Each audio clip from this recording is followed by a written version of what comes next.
Okay, here we are back again. This video is to show you how to easily measure the wavelength of a wave.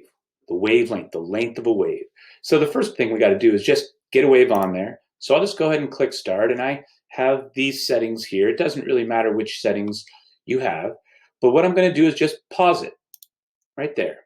Okay, now I'm going to use this ruler to measure the wavelength of a wave because the wavelength is the horizontal length. The amplitude is the vertical height of the wave. And so what I'll do is I'll just set this 0 right at the top of the wave, also called the crest of the wave, right?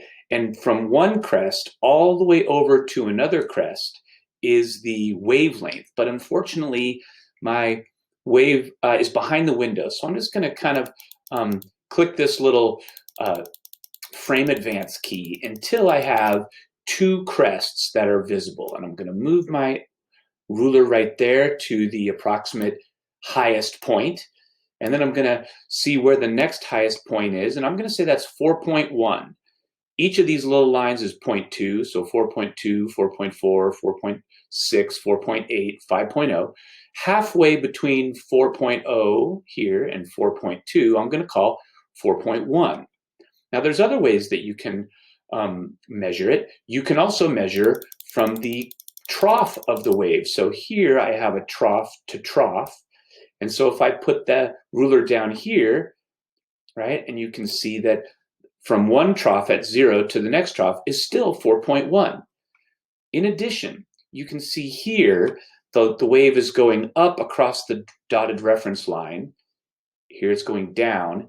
And here it's going up again. So I'm going to go from this point here, where it's crossing up across the reference line, to here, where it's crossing up again, the same point on the string, and that's also 4.1. So you can measure from any point on a wave to the same point on the next wave, right? So there's a bunch of waves that are on this string. Trough to trough, 4.1. Crest to crest, 4.1. Or crossing the dotted line to crossing the dotted line, 4.1. That is all.